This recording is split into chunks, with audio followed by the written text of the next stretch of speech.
5 things that go into changing behavior. Changing the way you feel, changing your lens, changing your perspective, changing your approach, right? 5 things that you have to go through.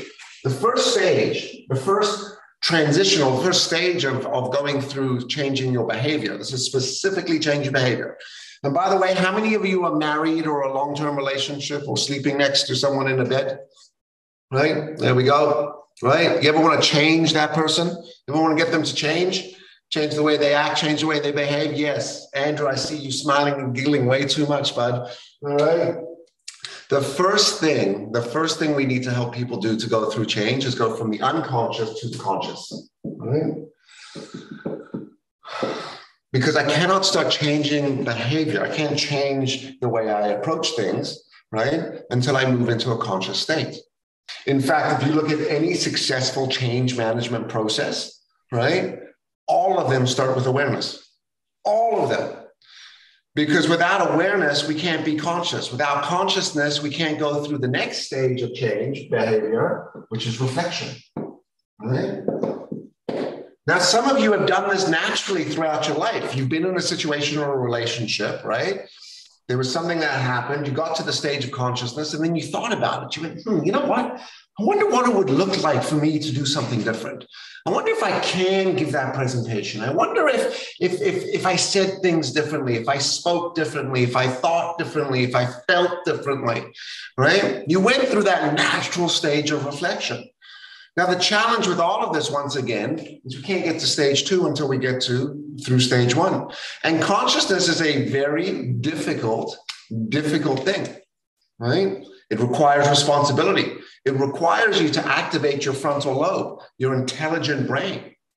Now, if the first stage of changing behavior is consciousness, going from the unconscious, understanding that like I behave, I communicate unconsciously, then the second stage is reflection. The third stage of changing behavior is something called insight, which is starting to think. This is actually where the intelligent brain starts to activate, and we start to think and we start to gain insight and perspective from that reflection.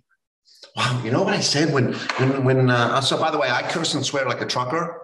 If any of you are offended, I already apologize, but you know, you're going to hear it anyway, right? So I'm in a room, right? I'm swearing away, right? Let's say I'm working with the government or the banks, right? In fact, I even do this in front of my kids, right? And I only noticed this the other day because my little 7-year-old was dropping F-bombs perfectly, completely structured, grammatically correct, used with the right tonality. It was fantastic.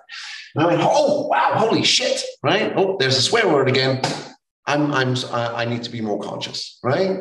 Now, upon that, I start to think, okay, well, you know, what would be the benefit? Where's the reflection? And now I get to the stage where I'm like, you know what? Here's what I got to do. Next time I'm in a room, next time I'm delivering, next time I'm speaking to this audience, next time we're doing this, these are some things I can start to practice, right? I can start to think about putting things in place. And it is only once insight happens, it's only once we hit these 3 stages that you now have a shift in your attitude. Today, we also call it mindset. And only now I can start to change the behavior.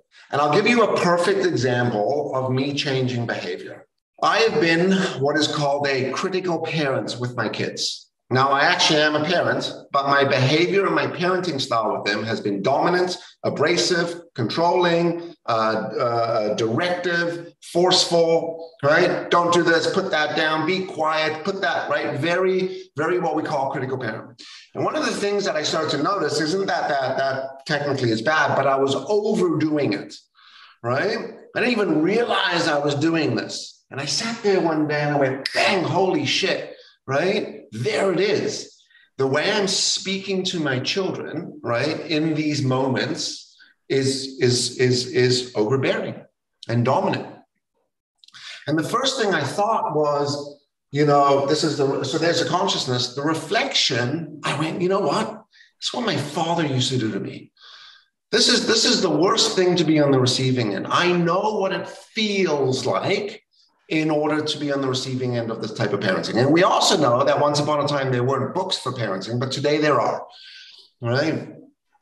And one of the things we know is too much of that type of behavior could be not just traumatizing, but very limiting and damaging to the kid, right?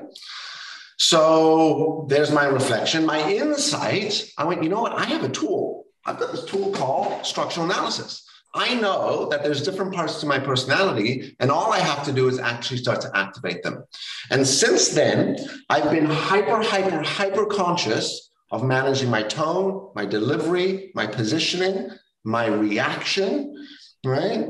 And it's not that we're letting them get away with bad behavior, right? But the way I'm communicating to them is more is a little different. Now, by understanding this, it starts to allow me to answer some of those more important questions, which is not why do I go through change the way I do, right? But how can I start to manage change more effectively?